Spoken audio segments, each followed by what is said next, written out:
Hello friends नमस्कार good morning आपण देखुचंती one stop Odia. आज अक्टोबर 10 तारिख चलंतु जानिनेबा आज दिनर सब किछि टॉप न्यूज अपडेट देश विदेश ठु आरंभ करी ओडिसार समस्त गुरुत्वपूर्ण खबर। प्रथम खबर आवश्यक नहीं फोन की कार्ड स्मार्ट वॉच रु करि परिबे यूपीआई पेमेंट। आरबीआई रे बड़ घोषणा। भारतीय reserve bank governor Sanjay Malhotra global fintech festival 2025 रे यूपीआई पेमेंट को सरल करने एक 4टी नूतन आप लॉन्च करिसेंती। एही आप गुड़िक ऑनलाइन पेमेंट को स्मार्ट एवं सहज करने लक्ष्य रखिसेंती। एही आप गुड़िक केवल किछि क्लिक सहित पेमेंट करि परिबे एवं मोबाइल फोन कार एवं स्मार्ट वॉच माध्यम पेमेंट करि परिबे। एही आप गुड़िकर ना हेउछि banking connect, IoT payment, UPI reserve pay, AI आधारित यूपीआई साहाय्य। परवर्ती खबर ऐतिहासिक बालीयात्रा रे उड़ीबनी ड्रोन। नो ड्रोन जोन घोषणा कला प्रशासन। एथर बालीयात्रा पड़िया उड़ी पारिबनी ड्रोन। पूरा ग्राउंड को नो ड्रोन जोन घोषणा कला प्रशासन। कटक जिलापाल एने निर्देशनामा जारी करिसेंती। नवंबर 1 रु 15 पर्यंत बालीयात्रा पड़िया नो ड्रोन जोन एही कटकणा रहिबो। पड़ियार 5 किमी परिधि पई कटकणा जारी करा जायछि। पाराग्लाइड्स, पारामोटर्स, पावर हैंग ग्लाइडर्स उड़ाण मना। Micro light aircraft, hot air balloon, drone को बारण करा जायछि। बालीयात्रा को प्राय 50 लाख लोक आसियाकु थिबारु सुरक्षा पय एपरि पदक्षेप निया जायछि। नवेम्बर 5 रु 12 पर्यंत आयोजित हेबो एही ऐतिहासिक बालीयात्रा। परवर्ती खबर बंगोपसागर रे दाना बांधुची लघुचाप। 11 जाय प्रबल वर्षार संभावना। गुरुवार उपकूल ओडिशा रे भारी वर्षा होई पारे। बालेश्वर, भद्रक और केन्द्रापड़ा अधिक वर्षा संभावना अछि। उपकूल ओडिशार अन्य स्थान में घड़घड़ी सह वर्षा हो पारे। 9 रु 11 तारिख जाए राज्य में विक्षिप्त स्थान में प्रबल वर्षा हो पारे बोली भारतीय पाणीपाग विभाग आईएमडी आकलन करिछि। राजधानी भुवनेश्वर प्रबल वर्षा और घड़घड़ी, रास्तार पानी पाए असंभाल ट्राफिक। जाजपुर, कटक, जगतसिंहपुर, पुरी, खर्दा, नयगढ़, गंजाम, गजपति, केउझर, मयूरभंज, अनुगुल, ढेंकानाल, बौद्ध, कंधामाल, रायगढ़, कोरापुट और मालकानगिरी घड़घड़ी सह वर्षा हो पारे। सेहिभଳି 10 तारिख रे उभय उत्तर बंगोपसागर एक घूर्णिबलय सृष्टि हेबो बोली पाणीपाग विभाग पूर्वानुमान करिछि। परवर्ती खबर 20 जन पिलांको जीवन नैथिबा कोल्ड ड्रिप्स सिरप दुर्नीति पर बड़ एक्शन। श्रीसन मेडिकल्स मालिक गिरफ। मध्य प्रदेश पुलिस को बड़ सफलता। घातक कोल्ड ड्रिप्स कफ सिरप मामला रे एक बड़ सफलता मिलिछि। Madhya Pradesh police action mode रे धरिछि कफ सिरप मालिकंकु। कफ सिरप निर्माता कंपनी श्रीनस मेडिकल मालिक गिरफ। मालिक जी रंगनाथन को चेन्नई रू गिरफ कला पुलिस। रंगनाथन को हेफाजत को नहीं पुलिस पचरा उचरा करुछि। Cough syrup P Madhya Pradesh 20 जन शिशु को मृत्यु होइछि। पूर्व मध्य प्रदेश पुलिस ही गंभीर मामला को दृष्टि रखी श्रीसान औषध कंपनी पलातक मालिकंक उपरे पुरस्कार घोषणा करिथिला। अभियुक्त को गिरफ करिवारे साहाय्य करिथिया जेकोसी व्यक्ति को 20,000 टंका पुरस्कार घोषणा करिथिला। एहा सहित कंपनीर पलातक मालिकंकु शीघ्र गिरफ पई एक स्वतंत्र एसआईटी दल मध्य गठन कराइथिला, जहार परिमाण स्वरूप रंगनाथन को गिरफ करा जाइथिला। मध्य प्रदेश स्वास्थ्य राष्ट्रमंत्री नरेंद्र शिवाजी पटेल बुधवार कहिसेंति जे राज्य में 20 जन शिशु दूषित कफ सिरप खाई मृत्युवरण करिसेंति एवं एही गुरुतर अवहेला पाई तमिलनाडु सरकार दायी।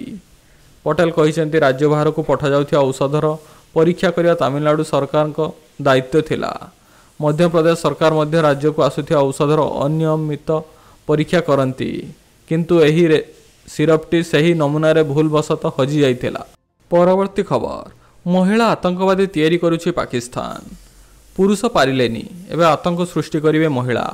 आज्ञा हाँ, एमिति किछि खबर एबे खूब भाइराल हेउछि। पाकिस्तान रो आतंकी नेता मसूद आजाद को एभଳି किछि चिट्ठी लिखिछि जैश मोहम्मद। आतंकवादी संगठन जैश मोहम्मद एबे तार महिला आतंकवादी आरंभ करिया को निष्पत्ति नेछि। एही महिला शाखार नाम जमात अल ममिनत रहिबो।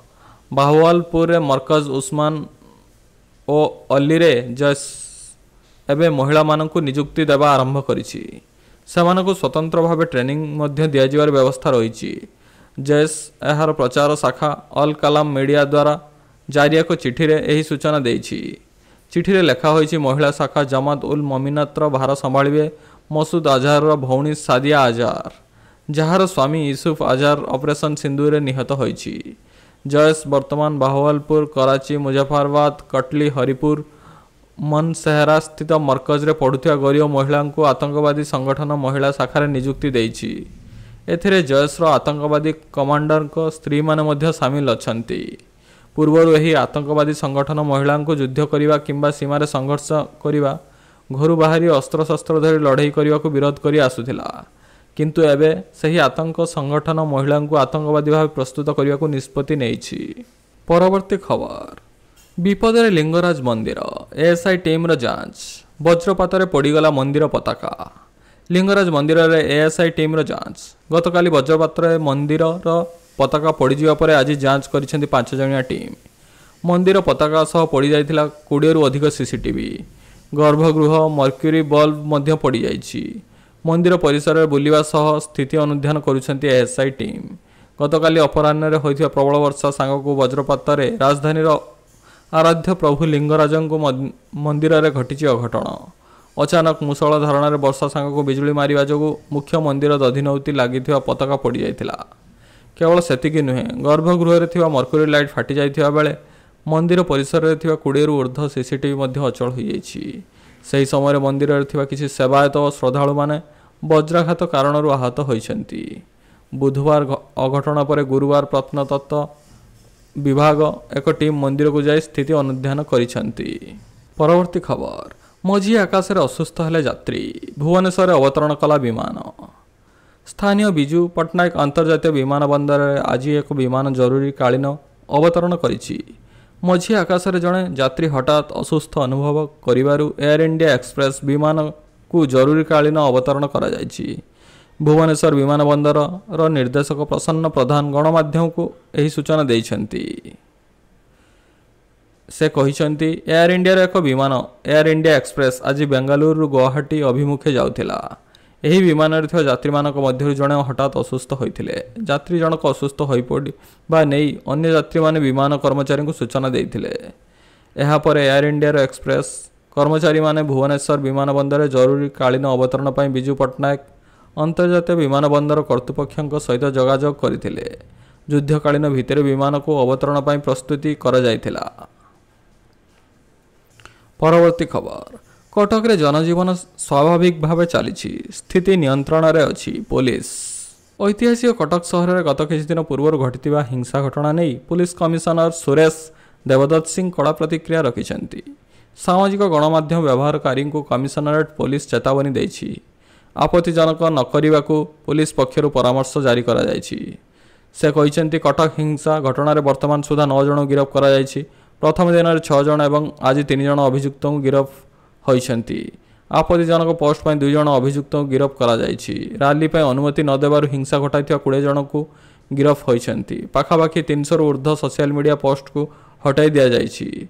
सद्भावना और शांति भांगी करिथिबा लोकन को दमन करा जिबा अभियुक्त मानकर विरोध में कड़ा कार्यानुष्ठान नियाजिब। से कहिछंती निज कैरियर उपर दृष्टि दियंतु, सामाजिक गणमाध्यम रे किछि भी अपप्रचार करंतु नाही। वर्तमान कटक रे स्थिति नियंत्रण अछि। जनजीवन स्वाभाविक भाव चली हिंसा को तुरंत नियंत्रण करा जायछि। सतर्कता अवलंबन करा जायछि।